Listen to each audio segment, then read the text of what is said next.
Hey guys, what's going on? If you're new here, welcome. My name is BrittanyNichole, and today I am super excited to be sharing this look with you using the Raw Beauty Kristi X ColourPop palette. You guys, this palette, this collection, it's beautiful. If you didn't get it, I think they're relaunching. I'll leave all that information down below, but I know you guys love her as much as I do, so I figured some of you would be picking up some pieces from the collection, so I ordered everything, and spoiler alert, I love everything. How gorgeous is this? This is the easiest eyeshadow look to create. I have hooded eyes. If you have hooded eyes, I'm sharing with you my tips and tricks along the way. If you don't, doesn't matter. You just don't have to create a fake crease, which is great for you, a lot easier for you than it is on us hooded eye girls and boys. But regardless, this palette and this entire collection is so beautifully made.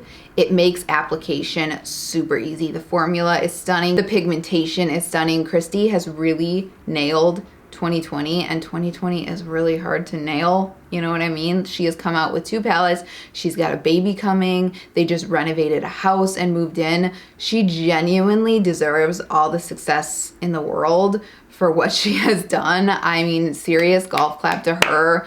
Kristi, you nailed 2020. I wish you could see in person how gorgeous this looks. These Super Shock shadows are the most beautiful Super Shock shadows I have ever put on my eyelids. It looks like I have diamonds on my eyes, and I don't know about you, but I always want to look like I have diamonds on my eyes. It's just everything is stunning. So I'm gonna stop blabbing because this one's probably gonna be long. You know, when I put my educational tutorial hat on, I tend to talk a lot, so I'm sure this is gonna be a long video. But if you are interested in seeing how I got this look right here and picking up some tips and tricks along the way, go ahead and keep watching. So I'm not gonna do any kind of swatches or anything today. I want you to check out Kristi's video to hear the background on this whole collection. It's such a sweet video. I cried in it. I love her. She reminds me so much of my friend Christina, who I lost earlier this year. So I feel like when I'm watching her, I feel like I'm talking to Christina. I know that's so weird to say, but I just see a lot of my friend Christina in her. So I've always enjoyed her videos, but watch her entire video on this whole collaboration. It's so sweet. I'm so happy for her. I think everybody is, but I do feel like everyone has kind of done the whole green, brown, yellow vibe. So I'm gonna stay more in this section today, and I'm gonna start out with Old Growth on a Wet n Wild P23 brush. Now, since I have hooded eyes, I'm gonna grab my mirror. I don't know where this is from. I got it as a gift. It's like a Beauty and the Beast mirror, but I like to hold my mirror down so I can see where my crease is. Now, I've been doing my makeup for a long time, so I already know where to place my color, but if you have hooded eyes and you're struggling with placement, you can either feel where your orbital bone is, you will feel a space in there, apply your crease color there. Alternatively, if you like to bring your eyeshadow really high up so you could see it when you're not raising your eyebrows, I just naturally raise my eyebrows a lot. I'm very expressive and I feel like it shows more of my lid space, so I do this a lot. But if you had super hooded eyes, you could always apply it up onto the hood. As a general rule of thumb, just kind of follow your natural shape of your orbital bone, which is exactly what I'm going to do with Old Growth. And I'm just gonna take that from the outer corner all the way in. And I like to, you could see I'm applying it right here, and that's where my orbital bone is. I can see the outline of the shadow. I like to bring that all the way in right here to where my nose starts to kind of dip and contour. I just feel like that makes my eyes look a lot bigger. And you wanna try to hold your brush out like this rather than like this. When I do hold my brush like this, I'm not swiping the shadow on the lid. You're just trying to avoid adding too much shadow to the lid unless that was your goal. I'm also gonna take that on the outer corner as well. Blends beautifully, which is no surprise. Just gonna build up the outer corner a little bit and deepen the crease. So with a smaller brush, I'm gonna grab a little bit of Homegrown on a Smith 247. A note about brushes, that's gonna depend on your eye shape and size as well. I do have a couple videos on my favorite brushes for hooded eyes. I will have those linked down below, but it's all kind of dependent on personal preference and what works for your eye.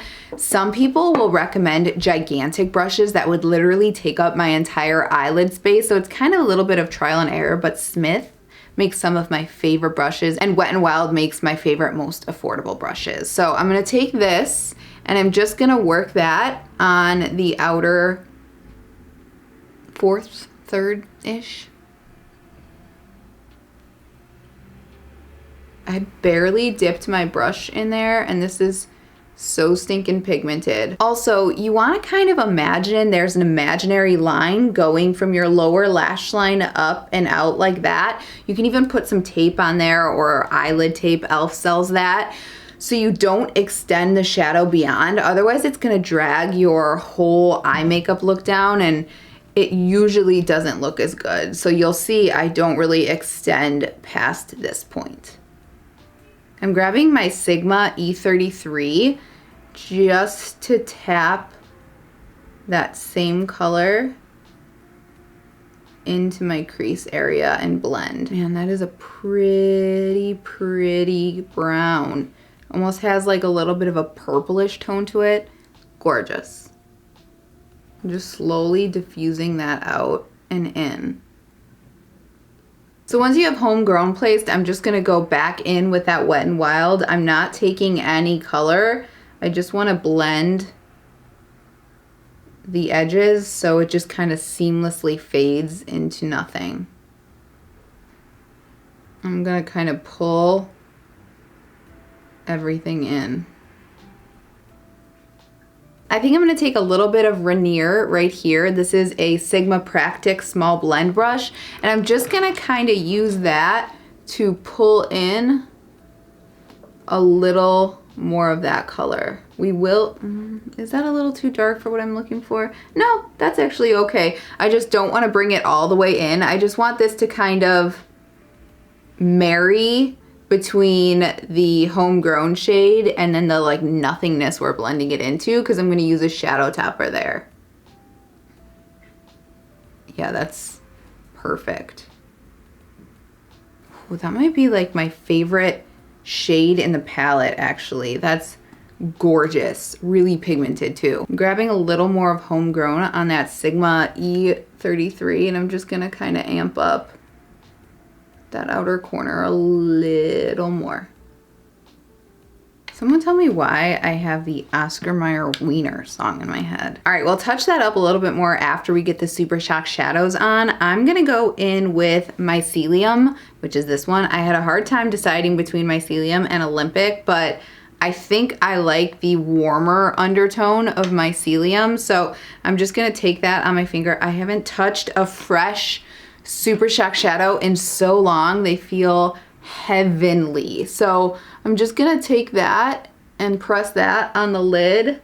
I like to do this actually with the hand, the eye and the hand on the same side. That's what I'm trying to say. I feel like it's easier to get in there. See, like if I do this, I'd be getting it everywhere, and I'm trying to be a little more targeted with my application. So doing that with the same hand on the side of your eye that you're working on works well. So I'm gonna just press that towards the inner corner all the way to, I guess that's like a third, a fourth, somewhere around there.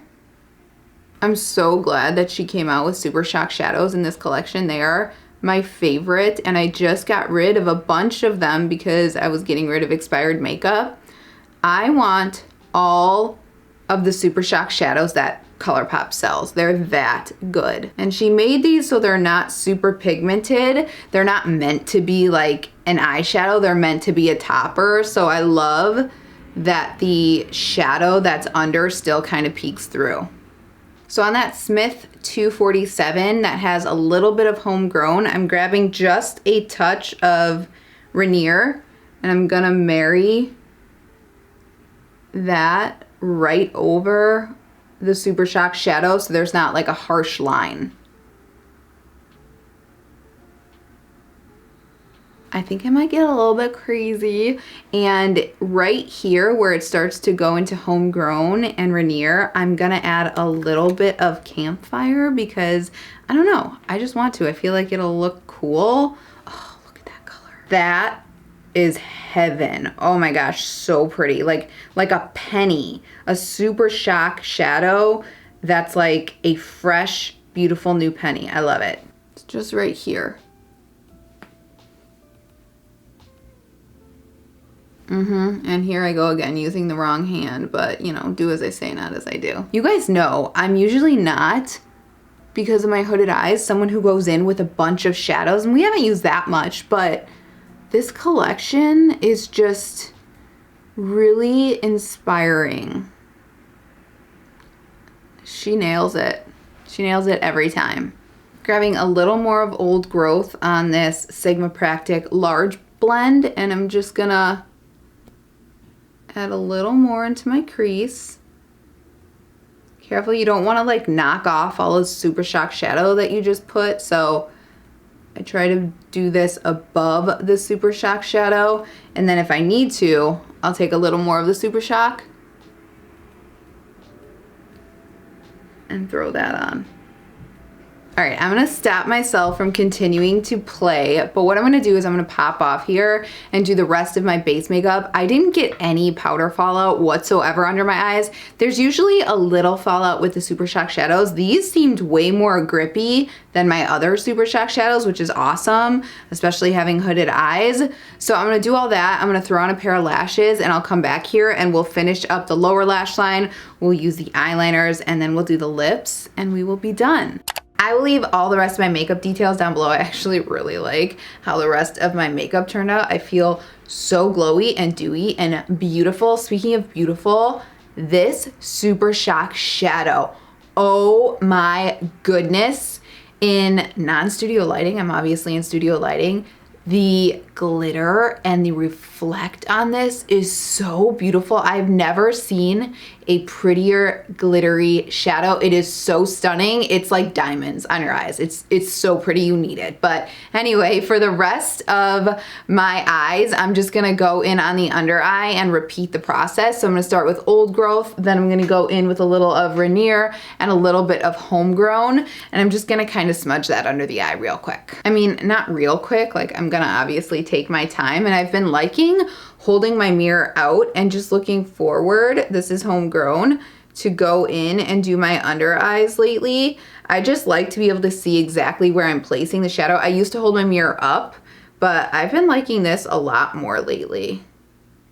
Do you know how hard it is to not, when you do your eye makeup, like drop your jaw, and then when you're going back and editing, you're like, close your mouth, Brittany. Close your dang mouth. Deepening that up a little bit with Rainier.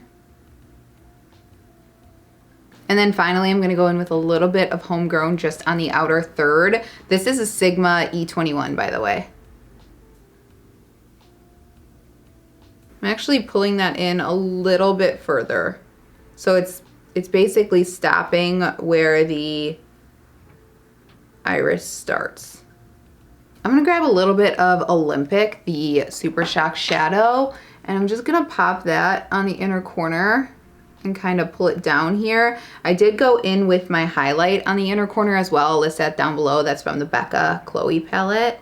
But I want to add just a little more sparkle right there. I did go in with a black liner on my upper waterline. So for the lower waterline, honestly, I love the yellow and the green, but I don't think it's going to complement this look, but these are gorgeous. I cannot wait to use these. So I'm just going to go in with Woodsy, the brown shade. I'm really excited for this. I love a good brown liner, and I already know this is going to be awesome. Normally, I would use my beauty blender to like pull my face down a little bit to access the lower lash line, but I'm just going to grab my pinky since I'm doing this on camera. Yeah. Oh my goodness, it is so smooth, so pigmented. I love that it's kind of a reddish brown. This is gorgeous. I don't think I've ever used a ColourPop liner. Yeah, I haven't. Sold. I love it. I'm gonna add a little bit of mascara onto the lower lash line. George is excited. So since we have a whole like pinky vibe going on, I already have a lip color on, obviously. I will list that down below, but I think I'm gonna go in with Wildflower, the more pinky version. I like Glacier as well, but this is definitely gonna complement the look a little bit more. I haven't had a ColourPop lip gloss in a very long time. Really, really pretty. I actually think I'm gonna add a little bit of Glacier just to kind of complement the eyes, but these are meant to be, this is obviously gonna stain it, but that's okay.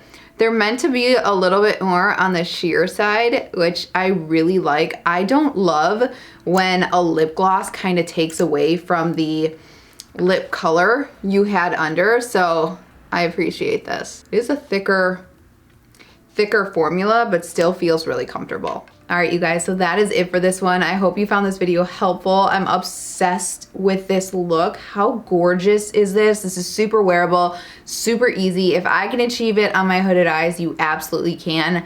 Highly recommend everything. Again, I will link Christy's video down below so you can kind of learn the backstory of this. It really kind of makes the products a little more fun to use when you know like what went into it. It's awesome. Congratulations again, Christy. I know you're not watching this video, but you have nailed 2020, 2 palettes, a baby. My goodness. I can't wait to see what you're gonna do in 2021. If you guys picked up this collection, let me know if you want to see more videos on it down below. That was the whole thought process behind this. I had a feeling you guys watch Christy and love Christy as much as I do, and you'd be picking it up. So I wanted to make sure I did so I could create some looks for you. So thank you so much for watching. If you guys have any questions, as always, let me know down below.